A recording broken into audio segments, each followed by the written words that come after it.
Hello friends. मेरा नाम योगेश भावसार है और मैं आपके सामने आज एक ट्रेड डिस्कस करने वाला हूं जिसका नाम है स्टर्लिंग टूल। और ये एनालिसिस मेरे वाईटीए सिस्टम द्वारा होगा। और ये वीडियो मैं हिंदी में करूंगा क्योंकि काफ़ी लोग मुझे रिक्वेस्ट करते हैं कि सर आपका वीडियो प्लीज़ हिंदी में रिकॉर्ड करिए। तो ये वीडियो मेरा हिंदी में होगा। और आज स्टर्लिंग टूल ने काफ़ी अच्छी रैली दी थी। पर वो क्या रैली आज की ही थी कि वो पहले से ही थी और आज सडनली उसने उस ही रैली में उसने यू नो कंटिन्यूटी रैली की है कि नहीं। और ऐसे रैली हम कैसे आइडेंटिफाई कर सकते हैं वाईटीए सिस्टम द्वारा। और वीडियो शुरू होने के पहले मैं आपको ये सूचित करना चाहता हूं कि ये कोई स्टॉक टिप्स या कॉल या एडवाइजरी नहीं है।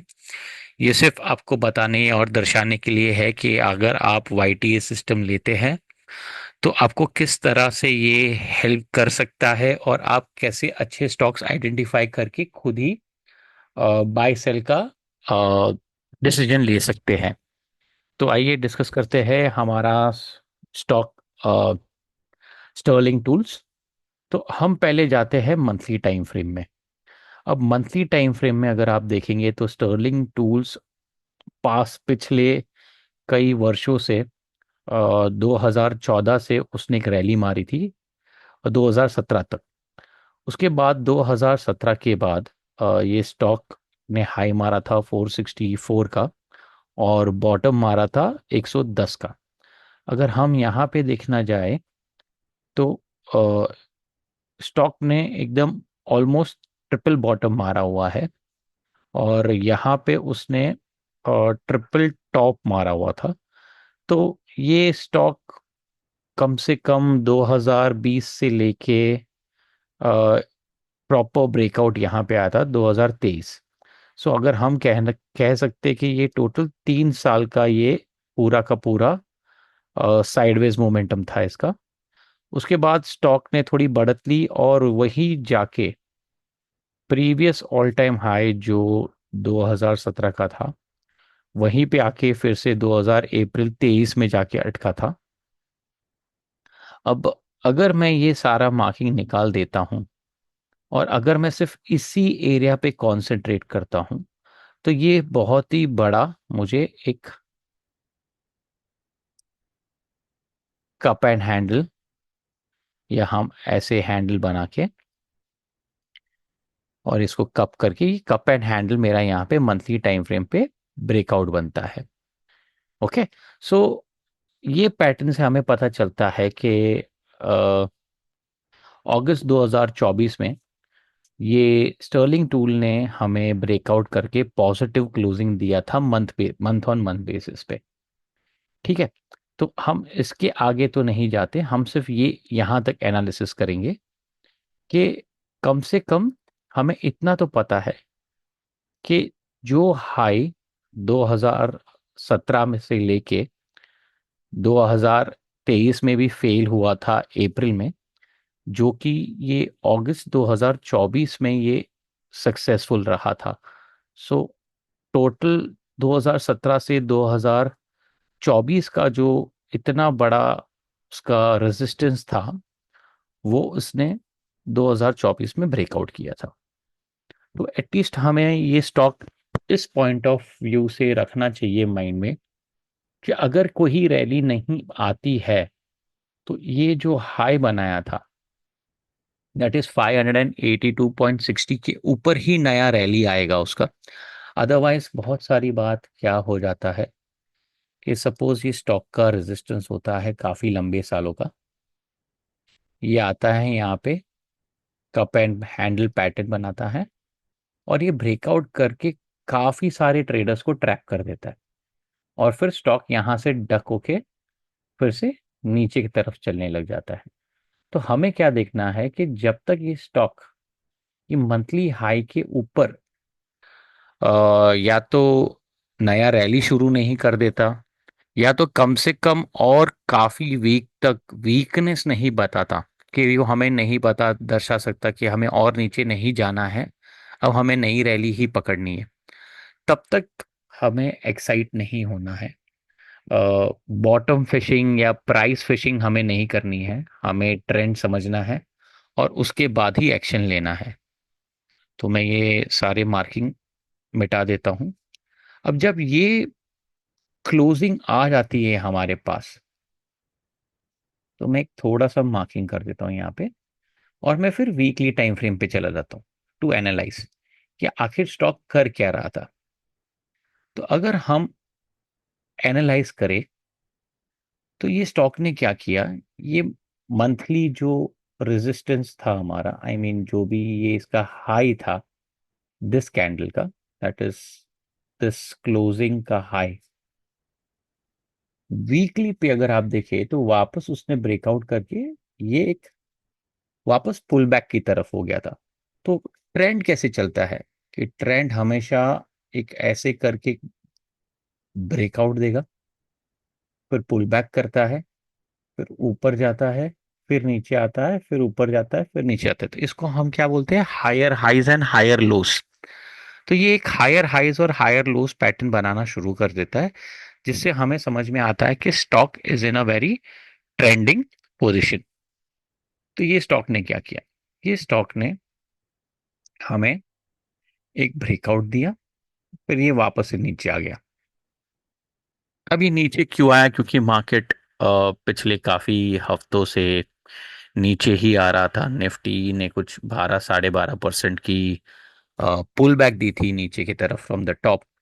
तो जाहिर सी बात है कि सारे स्टॉक्स में भी, नॉट सारे स्टॉक बट जो भी स्टॉक्स है उन्होंने पुल बैक दिया था। पर ये सिस्टम में अगर आप देखेंगे तो हमारा जो पैटर्न है, हम देखेंगे यहाँ पे भी गैप है, यहाँ पे भी गैप है। तो ये पुल बैक के बाद जब उन्होंने वापस से नीचे की तरफ मार्केट नीचे लेके आए, हमारा ये गैप इंटैक्ट है, हमारे पास ये गैप है ही। तो हमें ये तो पता है कि अ, भले ही स्टॉक नीचे आ रहा हो पर मोमेंटम ऊपर ही है हमारा। तो ये स्टॉक का दूसरा था, हमारा जो कैंडल्स है वो सारे के सारे ग्रीनी है।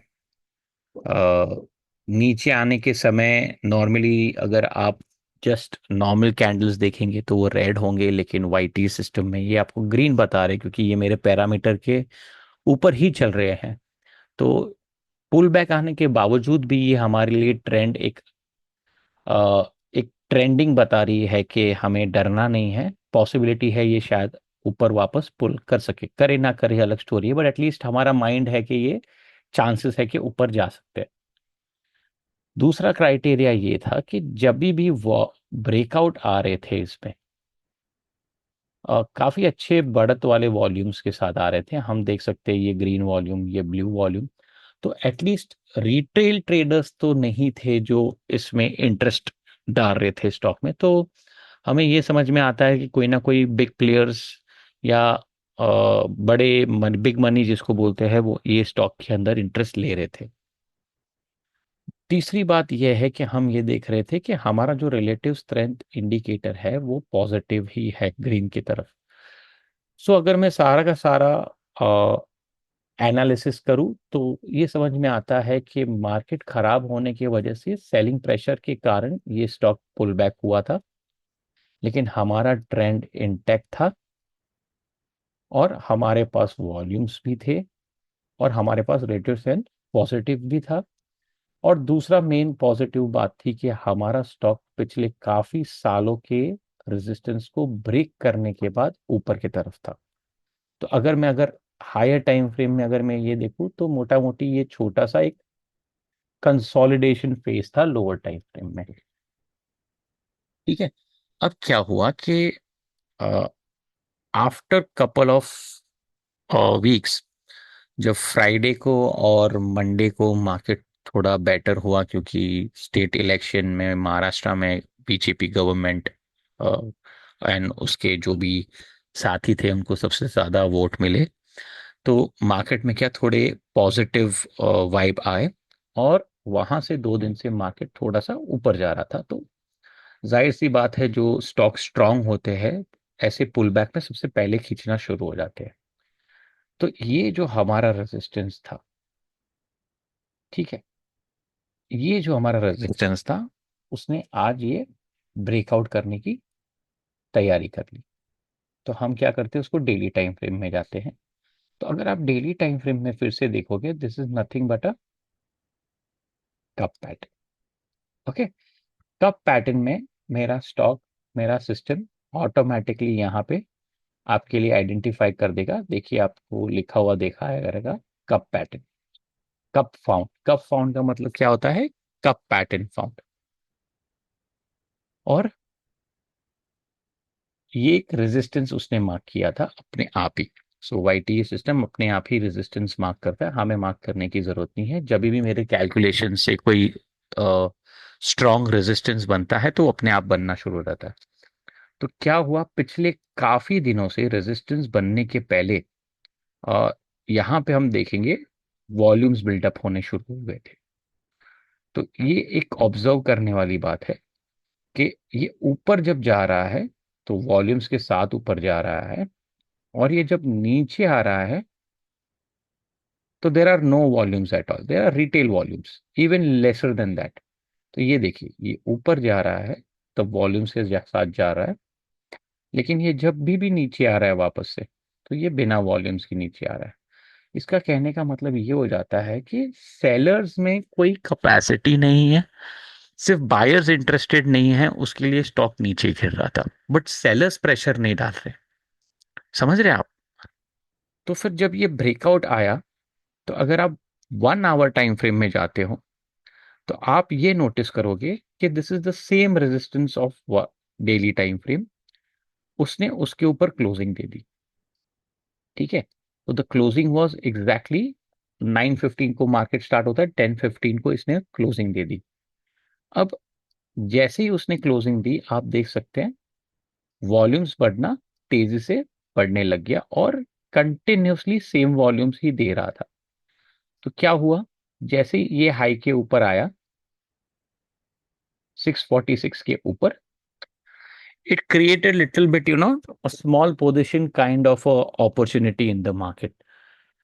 जनरली हम लोग 1 आवर टाइम फ्रेम नहीं करते हैं, बट ये एक एक्सप्लेनेटरी सिस्टम है कि अगर कोई रिस्की ट्रेडर होता है जो 1 hour time frame market hours में कुछ स्मॉल ट्रेडिंग के लिए करना चाहता है, तो this is how they can take the opportunity, ऐसे अपॉर्चुनिटी ले सकते हैं। तो अगर आप देखे जाए, तो ये यहाँ से आज की बढ़त उसने मारी 7% की। सो फ्रॉम 648 स्टॉक ने 695 के आसपास की हाई की है। अगर मैं यहाँ पे एग्जैक्टली अगर देखता हूँ तो, अच्छा मैंने वो मिटा दिया है, but it was some approximate around 695 की उसने हाई की है। तो मोटा मोटी कुछ 7 साढ़े 7% की रैली मारी है यहाँ से। सो स्टर्लिंग टूल वॉज आज का एक बढ़िया सा स्टॉक एक्सप्लेनेशन था। अ, अगर हम ऐसे काफी स्टॉक देखें तो हमें ऐसे ब्रेकआउट्स और हायर टाइम फ्रेम से लेते हुए मंथली, वीकली, डेली और 1 आवर पे काफ़ी चार्ट मिल सकते हैं। But generally YT system intraday trading नहीं करता है। तो अगर आप देखने जाओ तो on a higher time frame weekly पे ये कंसोलिडेशन ब्रेकआउट था।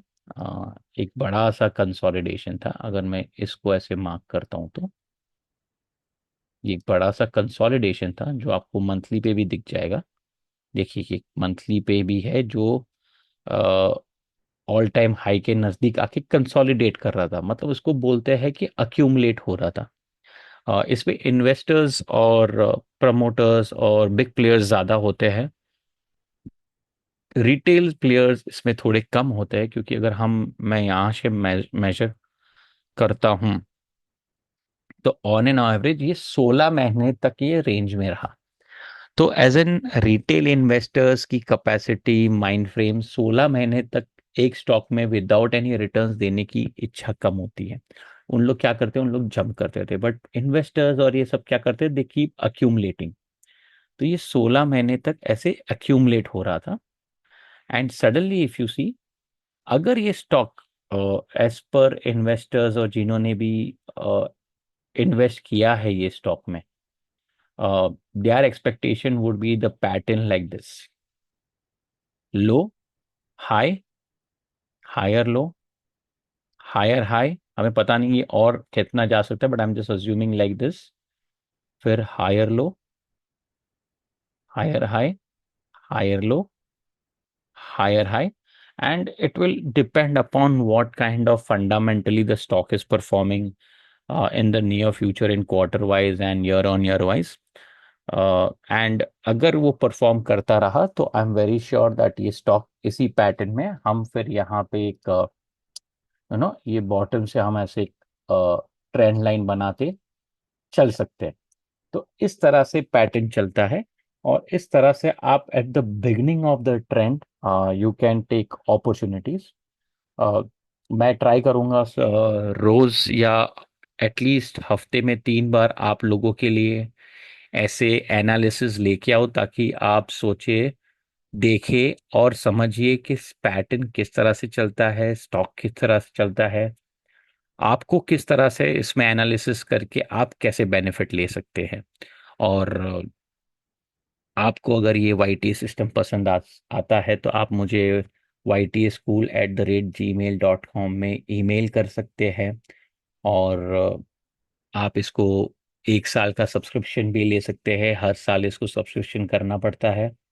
और मैं आपको मेरे ग्रुप में ऐड कर दूंगा जहाँ पे मैं ऐसे एनालिसिस भेजते रहता हूँ, और काफ़ी हेल्प भी करता हूँ, क्योंकि इस महीने में हम 1 या 2 बार ऑनलाइन मैं आपका क्वेश्चन आंसर्स भी लेने आता हूँ, और प्लस मैं आपको 2 स्कैनर भी दूंगा कि जहाँ से ऐसे स्टॉक्स खुद से ही पॉपअप होते हैं, सडनली कोई कैसे भी निकाल नहीं देता, जिसके स्कैनर्स भी मैं आपको दूंगा।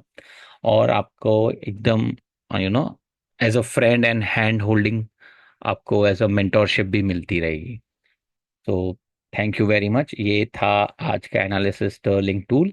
अगर मुझे कोई और अच्छा स्टॉक आता है तो मैं वो भी आपके लिए ऐसे छोटे वीडियोस बनाते आपके लिए एनालिसिस करके भेजते रहूँगा। बट प्लीज़ माइंड करिए, ये ना कोई इन्वेस्टमेंट टिप है, एडवाइस है, या ही कोई आपके लिए कोई इनविटेशन है टू इन्वेस्ट। जनरली मार्केट जिस तरह से चलता है, तो मैंने आपके लिए टेक्निकल एनालिसिस समझने के लिए आपके लिए बनाया, और मैं और भी ऐसे एजुकेशनल और नॉलेज पर्पस के लिए बनाते रहूंगा। Thank you very much guys.